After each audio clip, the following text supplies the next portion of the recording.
Excuse me.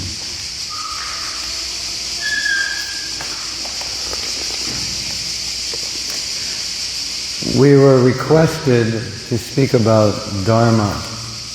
Like, what is your Dharma? What is your life purpose? And when you're young, it may be confusing. Or maybe you've already figured it out. If you've figured it out, then this session will help you get more clarity on it. And we're going to do an exercise at the end that's going to be amazing. And you will never forget this exercise for the rest of your life. What do you think about that? Seriously, could be one of the, it's going to be so amazing, this exercise. Are you ready? That doesn't sound like you're ready. Are you ready? Yes! Looks like you're still trying to overcome the effects of the bread for breakfast. Is that true? Hare Krishna. So, we're going to do a couple things. We're going to discuss a little bit about the concept of Dharma. What is our purpose, our mission, and how that purpose and mission can sometimes be so obvious, but at the same time be so difficult to ascertain. And then we're going to give you ways in which you can understand, questions for you to answer to help you get clarity, a little more clarity, and this will help you. Even if you think you have clarity, it'll help you.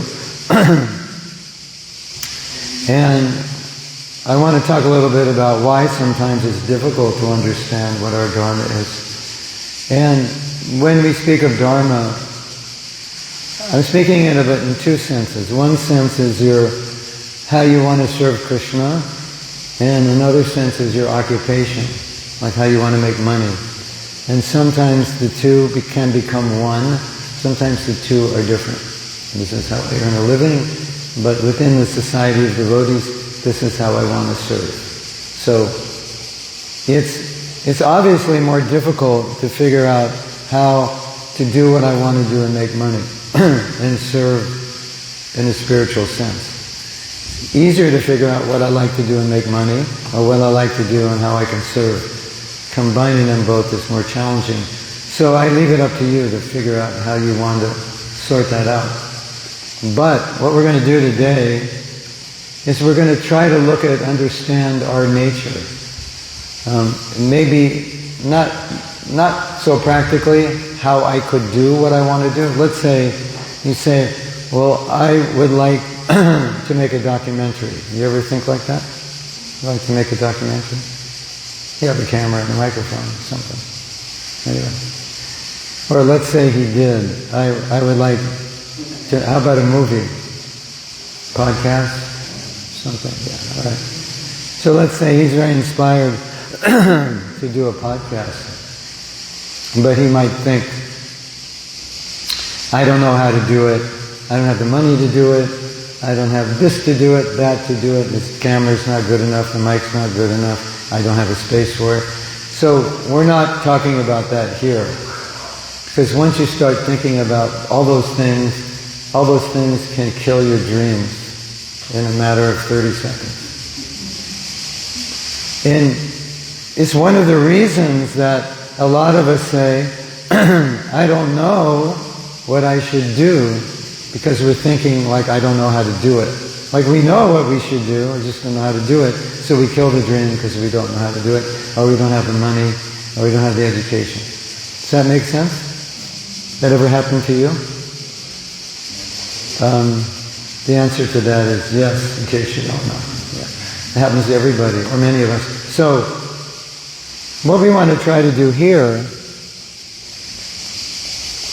when you think about your mission, don't think about it so practically, because that's where you get sidetracked. It's more like we want to think, if I could do anything, what would it be? We want to think in those terms. Is that all right? Because when you think practically, you'll shut down. You can't get creative. Somehow my voice is doing weird things. Another thing is, and you know this one, what does society want me to do? That will shut down your dreams also. Well, society wants me to be this, because this makes money, and this is secure. And I'm not saying that's wrong, but, and of course we have to think about how to make money. But sometimes we have a dream and we think, yeah, nobody's going to like that. Everyone's going to tell me it's stupid, it's impossible. My parents are going to tell me I'm crazy. What? No, go ahead.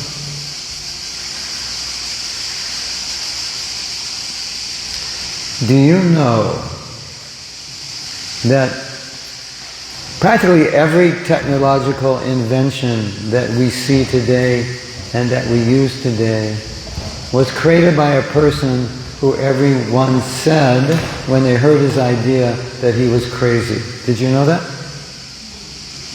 Like everything, your phone, your television, your car, your airplane, everything that someone had an idea, we could do this, everybody said, you're crazy.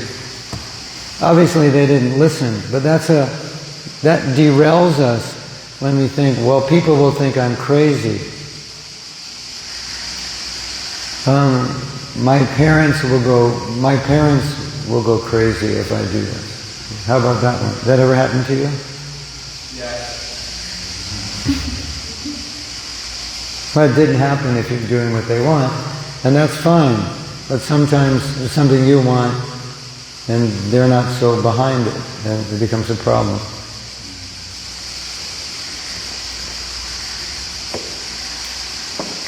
Another factor is, if you're thinking of doing something and you think, especially in our movement, then you think no one's done it before.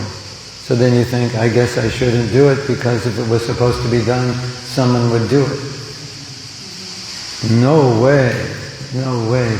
Practically everything that I am attracted to doing are things nobody has done. It just inspires me so much to be the first one to do it.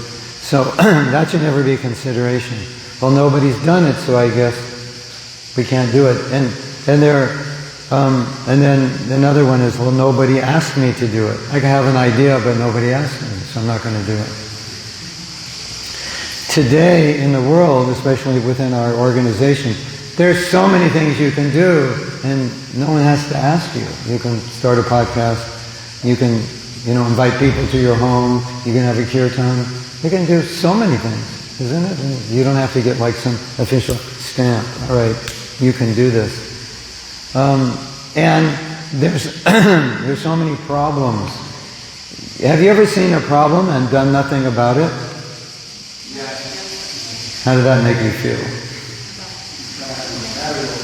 We have a T-shirt out there, if you're interested. It says, "You are full of chit." And chit means consciousness. But when you see something, a problem, and you could do something about it, and you don't do anything about it, you don't feel like you're full of chit, you feel like you're full of you know what. Yeah? It's a bad feeling.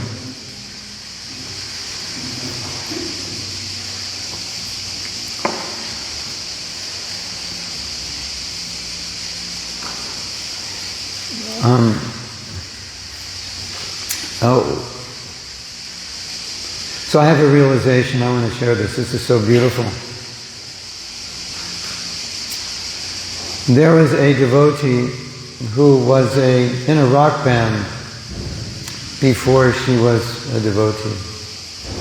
And she's a singer, very good singer, songwriter, rock guitarist. And she was in a band with another devotee. So all of you who are musicians, you can relate to this. But anyone who has an inclination to do anything that you're not doing, you can relate to this story. So she used to play in devotee bands or sometimes devotees just put together a band for a festival. So she was doing that. I was playing with her. In fact, one of the CDs I recorded, she was singing on. And many years later, she had become a temple president.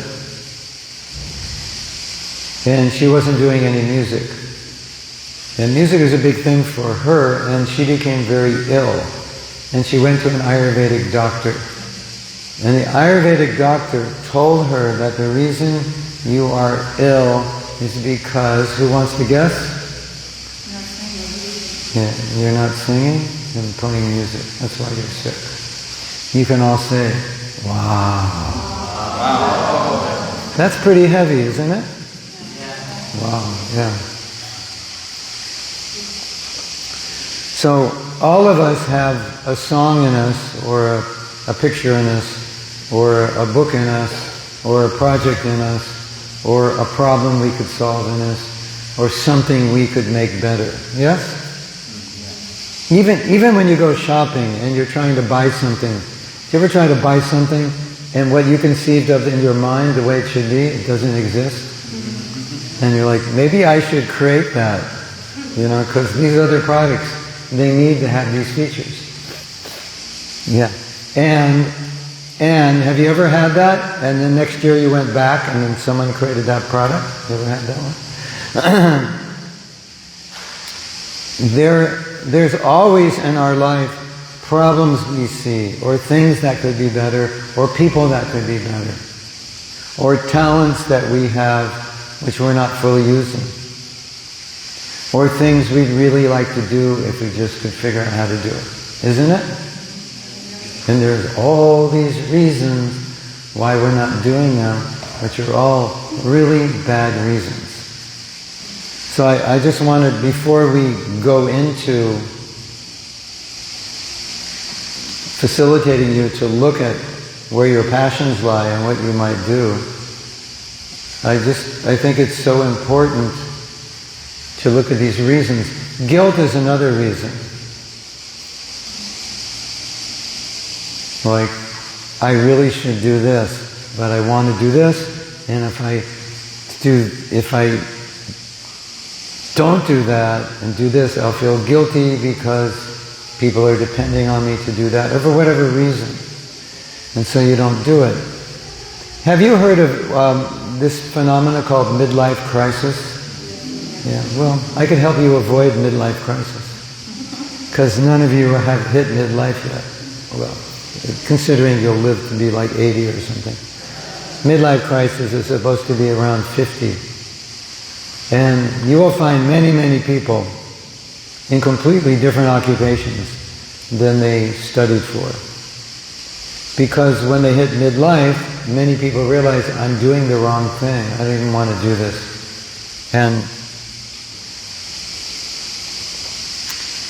if you want to be miserable, I can tell you, I'm going to write a book, The Top 10 Ways to Be Miserable.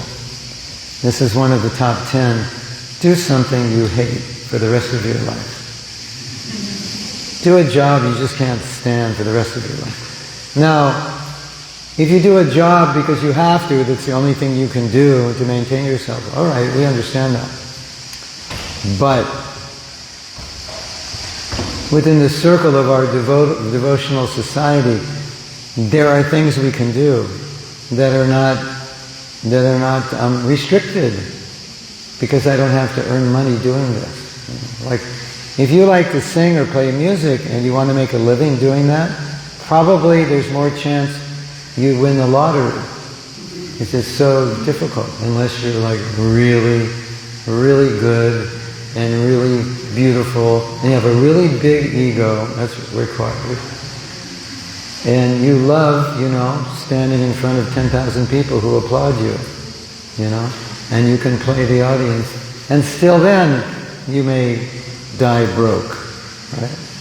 Or divorced or something. Because you're always gone from home. So, it's not always practical, but within the devotional community you can do that. Hey, let's form a group and we can go to yoga studios and we can do festivals and we can do kirtan and we can, you can record a song on your laptop in your bedroom and put it on YouTube. And just put it out. Who knows what will happen, right? Yeah? Like, So we're not restricted within that realm, although professionally we may be restricted. But I'm not saying professionally you may want to try. That's okay. I'm saying if that's an issue, you can do it within Krishna consciousness. Can anybody come up with another reason that you might feel that you're avoiding doing what you really want to do or what you should be doing that I haven't thought of? Yes?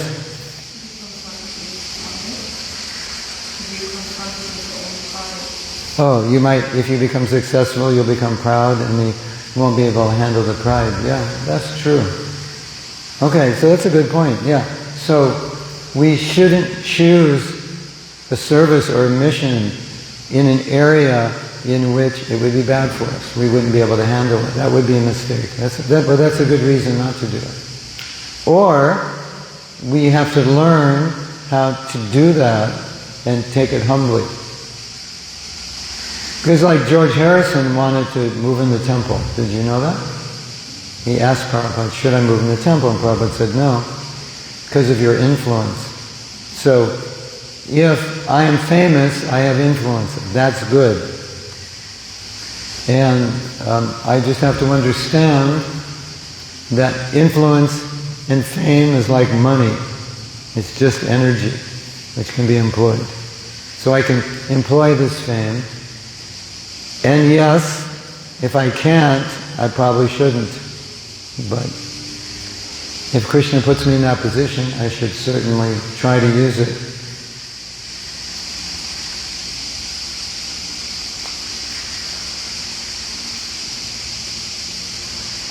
It's so amazing to see people who are famous and humble, isn't it? Like they're super famous and they're just on the ground. A good example, right? Did you see that article I led today? I am so puffed up over that. Was such a good article. I did 2 articles. So you can get puffed up over a Tulsi Puja. It's possible. You see how good I are for this? How I rang the bell? You could. And you could have 10 billion fans. They're not 10 billion. Only 8,300,000,000 fans on your Instagram and just be like, I'm nothing. Isn't it? It's possible.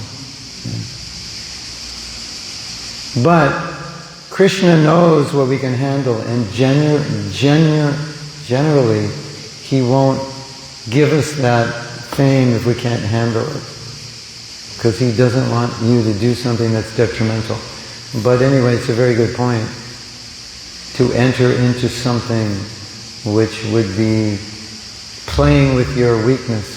Maybe not a good idea until you're stronger. Or become stronger. Yeah. Or maybe Krishna will just never give you the fame because you can't handle it. Thank you. Anything else? Yes? Fear that there are so many other people who are better and they never will be as good as they are. Oh yeah. Whoa! Did you hear that one?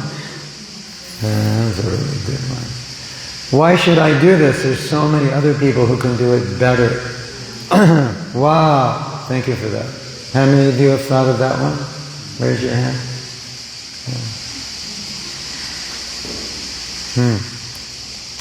Really bad reason not to do it. And there's a couple of reasons it's bad to do. Yeah, somebody could do it better in the United States, but you're in Lithuania and nobody's doing it. So, I've written 5 books. And I didn't write my first book until maybe 10 years ago. So that means I've been a devotee for 44 years. And only giving lectures, not really a writer per se, because I pretty much didn't like school and didn't pay attention that much. And I had things to say, and I thought, if I don't write the book, nobody's going to say it, so let me just do it, right? Some of you have heard the CD I recorded in 1989, Brahma Samhita. We sang it last night. And I didn't think, I don't know if it's going to be good enough. I don't know if anybody's going to like it. I just thought it was cool, and I did it. And I thought, this is a good way for people to learn Brahma Samhita. I wasn't thinking, it has to be as good as anything. And actually I did it for fun, but it was like a seva. And it somehow or other, it caught on, and I had no idea. This book here, this is called Japa Affirmations, this book here. I did not intend to write this book. I had the affirmations, but I didn't intend to write the book. And one devotee who liked the affirmations said, why don't you write a book about the affirmations? And I said, writing books. You see, you know how long it takes to write a book like this? It takes a long time. And if anybody wants to talk to you while you're writing a book, you don't want to talk, because you have to put so much time. So when they said write this book, I was like, I don't want to. He goes, oh, just record something, we'll type it out. I'm like, okay. So we're at like, I don't know, 20,000, which is good for a devotee book, like an ISKCON book. Like, okay, Krishna revealed some affirmations to me. I never thought, well, I can't release this book because Satchidananda Swami's books are so much better. And you know what he told me? He said, Mahatma Prabhu, you should teach about japa. I said, why should I teach? You teach. He goes, no, your teaching is very unique. I like it, you should do it. Like, I never thought I could teach better than him. But I thought, I can teach something, I have some angle, and he's not where I am, so let me do it. So something's better than nothing, isn't it? Right? It's time for arti. Who's going to lead the kirtan? You? Well, I'm not as good as Ayendra. What about you? No, I'm not as good as Ayendra. What about you? No, I'm not as good as that. Okay, no one's going to sing, just put on a tape of Ayendra. Come on. That's point number one, that if the need is there, it doesn't matter, because someone has to do it. Number two, Krishna doesn't care how good you are, Krishna cares you're sincere. Right? So that's super important. Because if you're ever mental about not doing something because it's not good enough, who is it not good enough? It's not good enough for our false ego. That's the actual truth. Isn't it?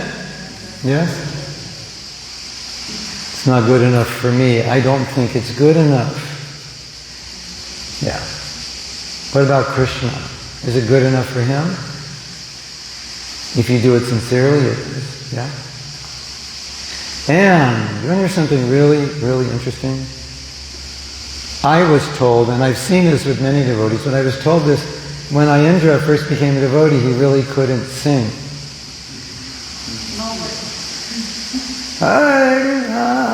You know, like, just not a singer. I've seen so many devotees, when they came, they couldn't sing, and they became like Maharati Kirtaniyas. You know that singer, what's his name? Ed Sheeran? I saw a YouTube video of him, and they said to him, oh, you're just gifted, you can just sing. He goes, no. And he plays a recording of him when he was in college. He was really bad. Like worse than anybody in this temple, I can guarantee. So there is also that you will get better. And the other thing which I think is most important, it's your offering to Krishna. Right? So I want to offer this to Krishna. If you don't know what's going to happen, and what if nothing happens? But it was your devotion, that's what you did. Right? So if you have something in you, like that's burning, something you really want to do, don't ever not do it because you don't think you're good at it. Just, it's your offering. And, you know the pictures in Krishna book, the original Krishna book. You know those pictures? They look like they were done by high school students who weren't paying attention in their art class, pretty much. Isn't it?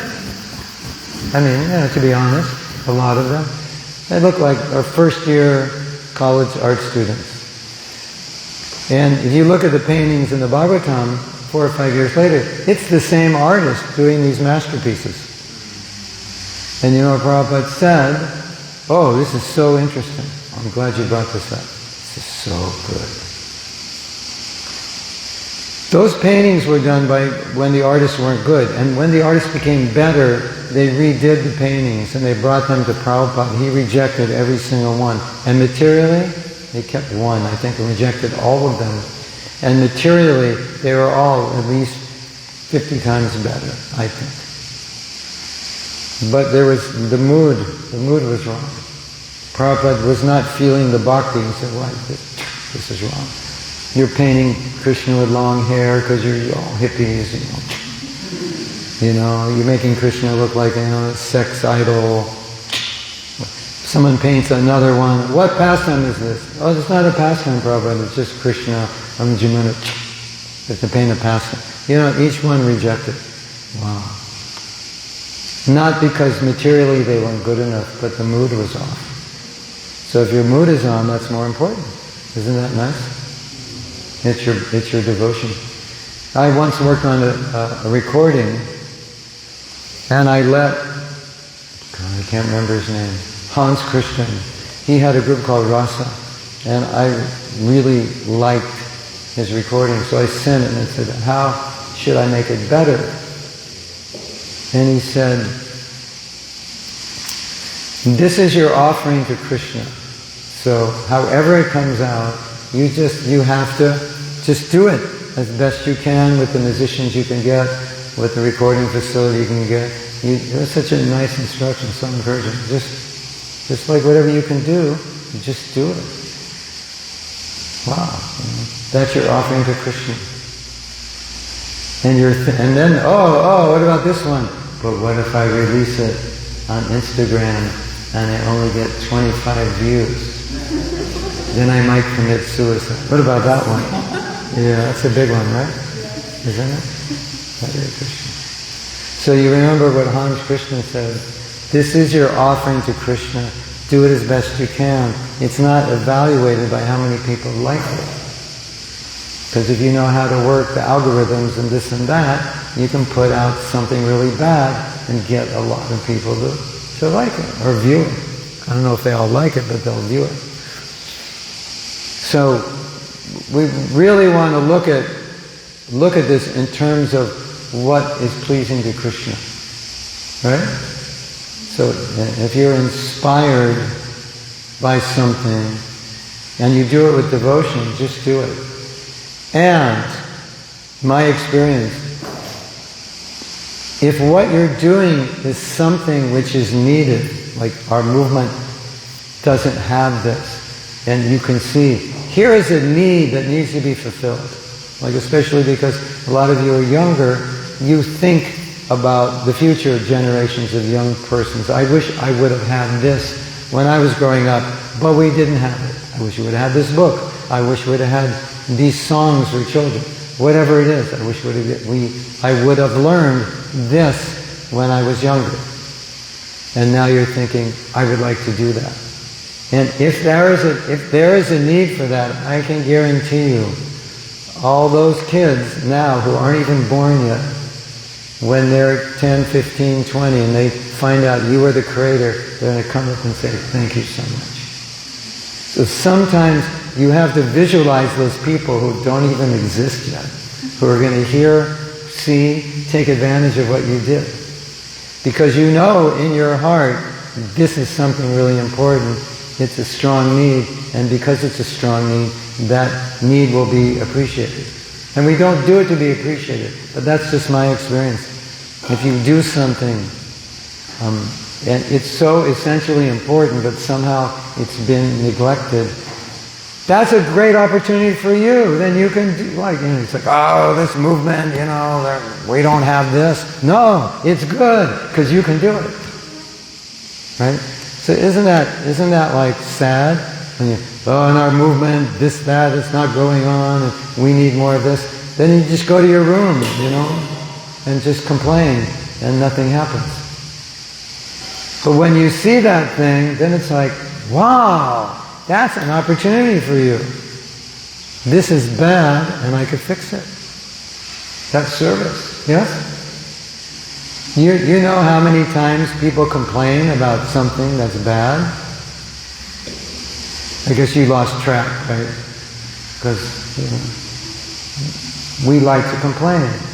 But every time you see something that's bad, ding, service, project, idea, program, book, something, isn't it? Does that make sense?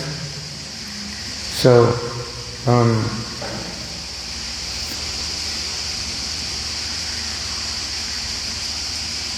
what about this one, this idea? This is beautiful. I do a project and only one person benefited from it. It's worth it.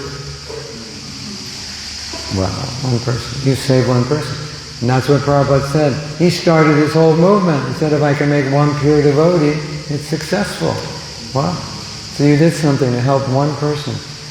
My experience is, when you put yourself out and try to do something, you will help so many people. You can't imagine all the people you will help. You won't know just by trying to solve a problem or add something of benefit to the world. Thank you for that. And what other obstacles are there? Yes? When you need to let go of something that you are attached to in order to... Oh, you have to let go of something. Something that's more certain. Something that's like certain for the uncertain, or something you need to let go of in order to be successful in the other area, and you don't want to let go of it. Yeah. So there's a fear. Like, if I let go of this, then it's uncertain. Yeah. Well, if I were in that situation, what I would do is read some biographies of people who did that. And I think pretty much you'll find out that every successful person did that. That, they gave up a lot, they put it online, because they believed in it. And, sometimes you believe in something so much that you're willing to do that. And so it's worth giving up everything. What was it? Microsoft started in a garage? Or was that Apple? Both. Started in a garage. Yeah, there are lots of stories like that. People sold their car, sold their house, moved into an apartment, their office was a living room. And I'm not saying that you should do that, but I'm saying because they were so invested in it, it was the passion they had a vision of it, so it was easy to do. It was like the only way to do it. So, if you have something in your life that you're super passionate about doing, like on that level, and you don't do it, how are you going to feel when you die?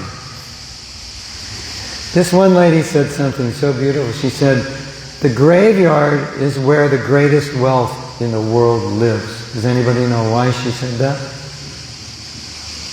Because the graveyard is the place of all thousands, millions of unfulfilled ideas.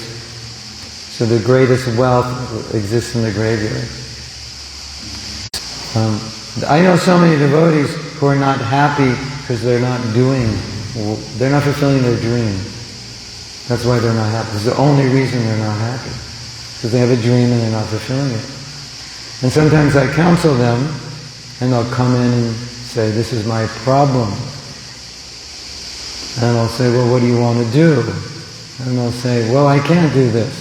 That's where they start. I can't do it. And then I say, well, forget if you can do it or not. Let's just, let's write a book. It's fiction. My life in fiction. You should all write a fiction novel of your life. In this fiction novel, you could do anything. So what would that fiction novel look like if you were to write it today? Would you like to write it? You can write the introduction to it today. This is my life.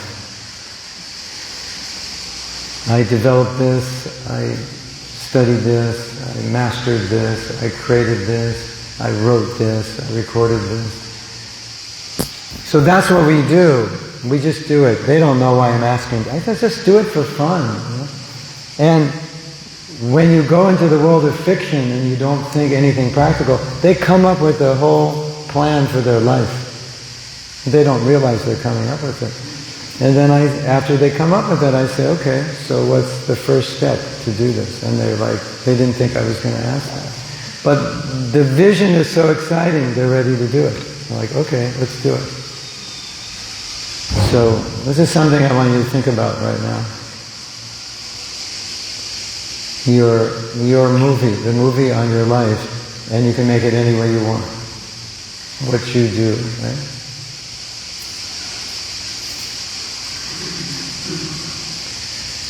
And if you vibrate enough with it, then you'll be inspired in a way that will make it easy for you. And whatever you have to give up, it won't be difficult. It's just how it is.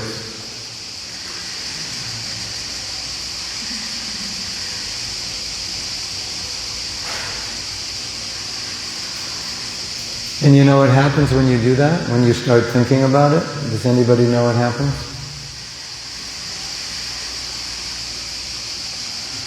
Things start to fall into place. You know, you're just thinking about something and you're meditating on it.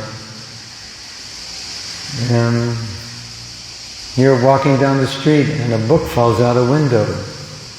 How to succeed in making movies. You know, you were just thinking about it last week. This is how it works. And someone picks up the book and gives it to you. And he goes, oh, I make movies. You interested in making movies? I mean, these are how things happen. When you put out the energy, they fall into place. So that is something that's been observed long, long ago. Okay, anything else? Yes?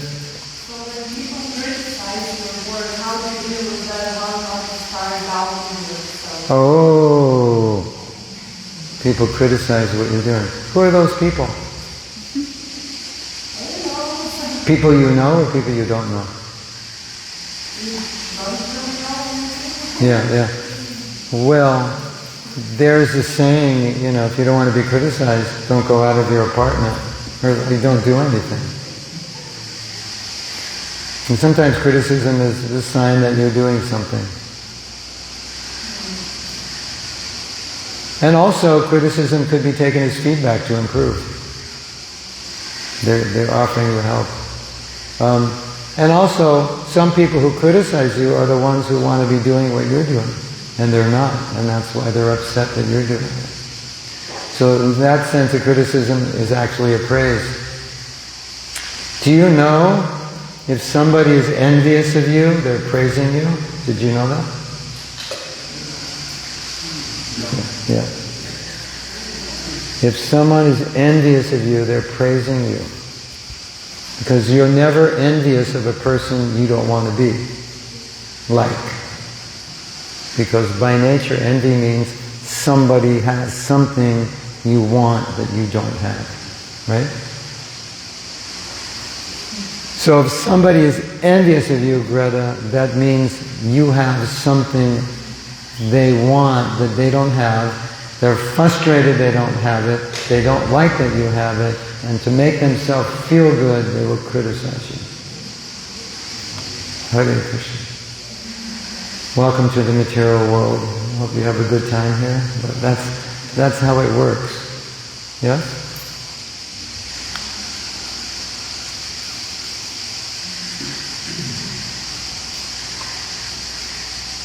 And the more you succeed, the more you'll be criticized. Right? Yeah.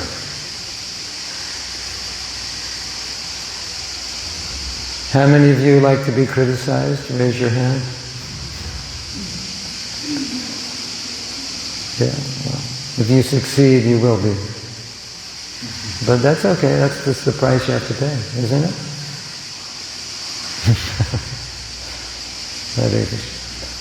Yeah. Anything else? Yes. I can do it tomorrow. I can do it tomorrow. What country are you from? What country are you from? Is that part of that? I know that's Mexican. Don't put off for today what you could do tomorrow. Same thing? This is really good. This is really, really good. Have you ever felt like you're lazy? I do it, but I'm lazy. This is really good. You're not lazy. It's just not important enough. That's why you put it off. That's one reason you put it off. It's not important enough. There are other reasons, but that's one to consider. Why you're not doing what you want to do? Because you really don't want to. That could be. Another reason is you're afraid you're going to fail. So if you put it off to tomorrow, eternally, then you'll never fail. You know what you should put off to tomorrow? Whenever you feel like quitting, put it off till tomorrow. I feel like quitting. Quit tomorrow. Tomorrow comes, I feel like quitting. I'll quit tomorrow. That's what you should put off for tomorrow. Quitting. If you feel like giving up, just tell yourself, I'll give up tomorrow. And every day, I'll give up tomorrow. Hare Krishna.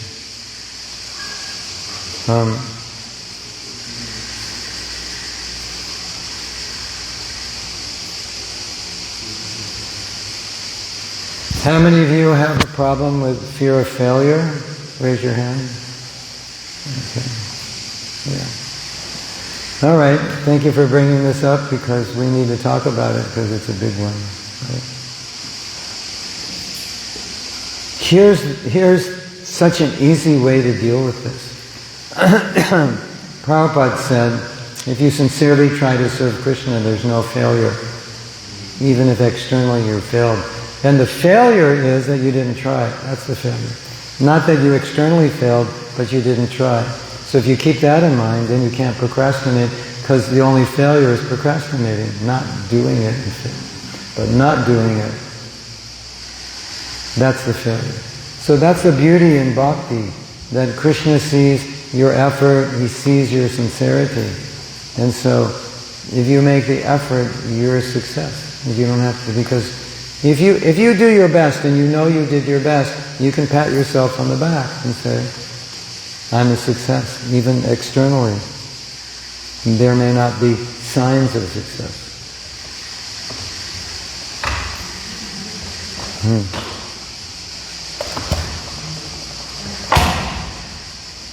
Hare Krishna. Yes?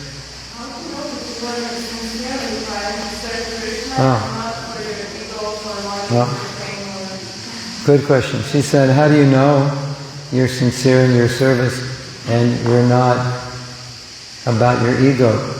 We did a workshop last week, and Keshav Maharaj was also in the same retreat center, and we asked him if he could come do a presentation for us. And one of the things he said is, introspection is so important that I think it should be it should be 16 rounds, 4 principles, plus journaling every day.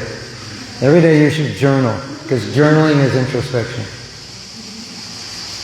And so the answer to your question, her question is, how do I know if I'm sincere? Or how do I know I'm acting out of ego? And the answer is, you have to know. You have to be introspective enough to know your own motivation. And if you don't know your own motivation, you're alienated, or you're afraid to acknowledge it. You're like, our false ego could be so big that we're afraid to acknowledge that my motivation is out of ego, it's not out of service. So you should know.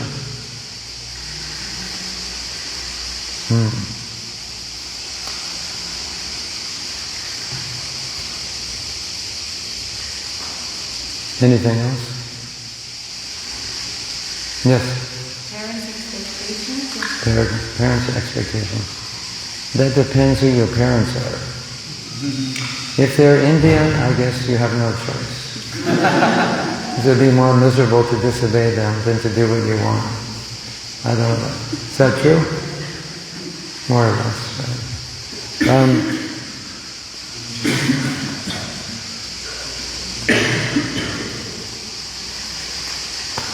Your parents are mostly worried about money. So if you can figure out how to make money, they'll be happy. That's what they're concerned about.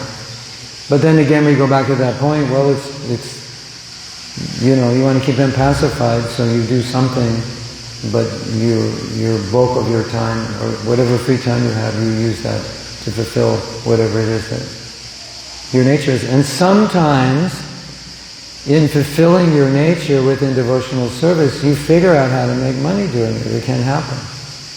Obviously with prasadam it can happen. But, occasionally you, look at Janavi.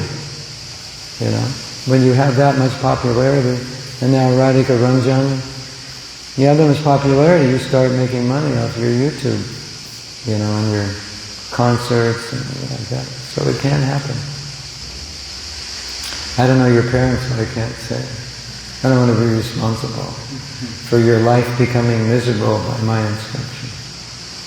But that's what they're concerned with. There's so many ways to make money. Plus, so much of what you study may be jeopardized by AI, so you have to be careful now. If you're looking at a career, well, is AI going to take over that career?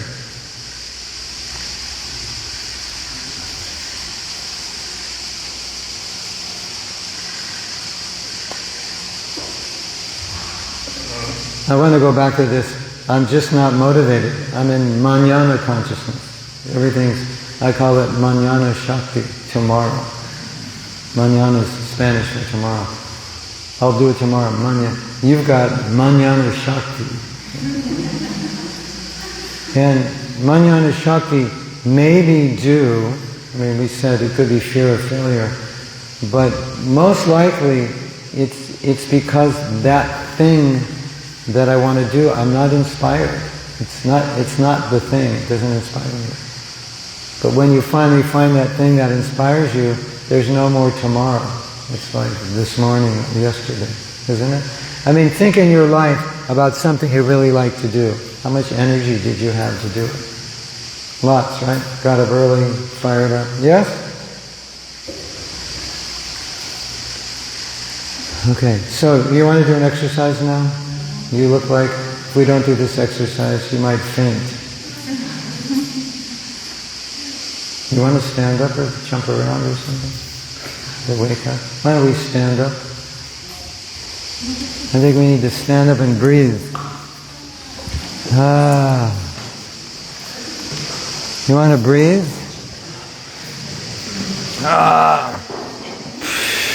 Why don't we take some deep breaths? Where's our yoga teacher when we need him?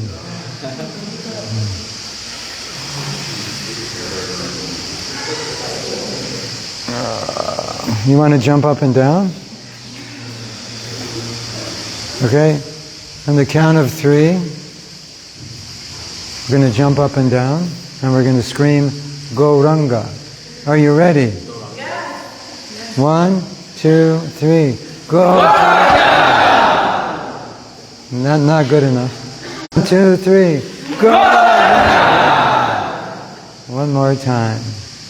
A little higher. 1, 2, 3. Gauranga! Perfect. Okay.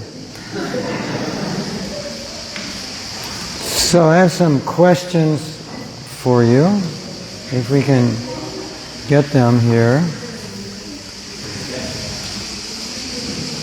Problem is you can't read them, can you?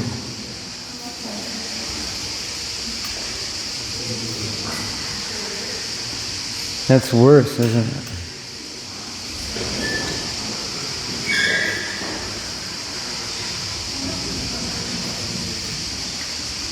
I think what we're going to have to do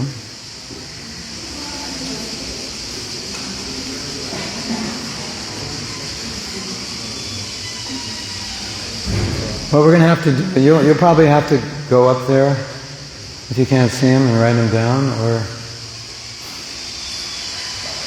put them on WhatsApp and send them to everybody. Is that possible? You have everyone's WhatsApp number? No? Okay.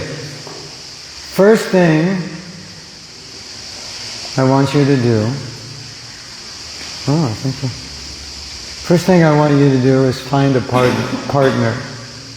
because you're going to do this exercise with a partner, and a partner can be anyone in any part of this room, but I don't want to proceed until you have a partner so I can tell you what we're doing. So, in front of you, to the left, to the right of you, at the end of the temple, anywhere. Everyone's going to need a partner. Partners, 2s, not 3s. Okay?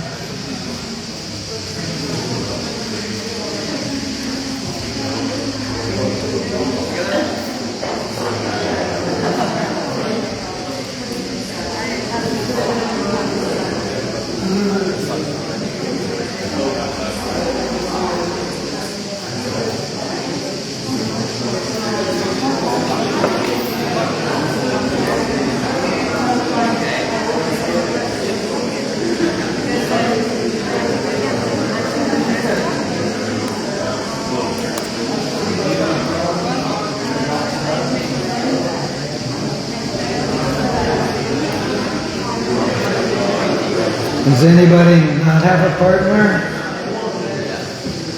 Raise your hand if you haven't found a partner.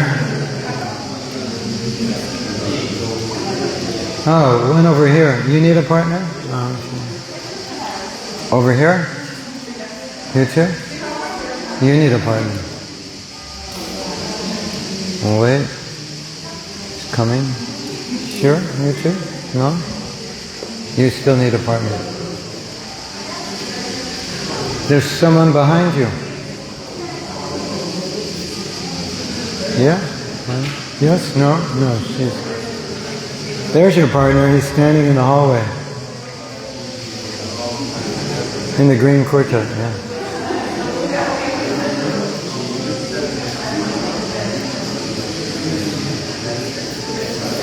She needs somebody over there needs a partner.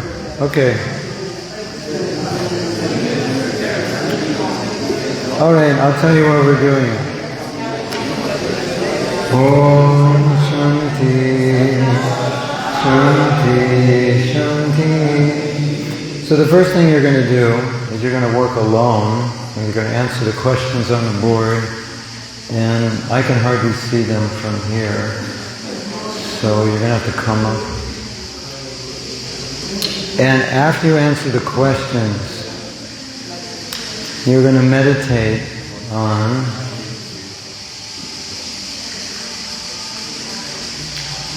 your mission. What is your mission? What can you do? It doesn't have to be your whole life mission, but what can you do? What do you think? How you like to serve? Or just some idea. Some idea. Most of you, or many of you, already have an idea. But so maybe this will clarify it, or expand it, or bring it up, or something I could do to make the world better, to make the world of ISKCON better, to make people's lives better, to solve a problem, utilizing my particular tendencies, my skills, my desires. What could that be? And it can be anything. That's the idea. And after you do that, when you're finished, we're going to do another exercise, which I promise will be life-changing. Sound good? So, the reason you're doing this together is because after you write your answers, you want to discuss with one another to get more clarity. Because writing is one way to get clarity, and speaking is another way. And if you're writing and going brain dead, then tell your partner, I can't answer this question, I don't have an answer for it, and your partner will try to help you by asking you questions. Like, what did you love to do as a kid? I can't remember. Was it like painting? Was it like writing? Did you write poems? Or did you play instruments? And so you help your partner, ask them questions,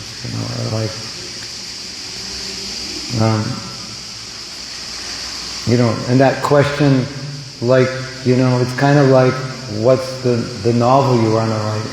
What do you really want to do? Okay? Does anyone have any questions? So, while you're working on this, if you just get stuck, I'll be here. You can come up and ask me, say I'm stuck on this one. Maybe I should do this, maybe this, that. We'll try to find out what's most inspiring and important to you. So you work together, you work alone, you work together, and then at about maybe in a half hour or 40 minutes, we're going to do the last exercise, which is going to be mind, life changing. Maybe for many lifetimes. Okay, sound good? All right, so if you have any problems, I'll be here.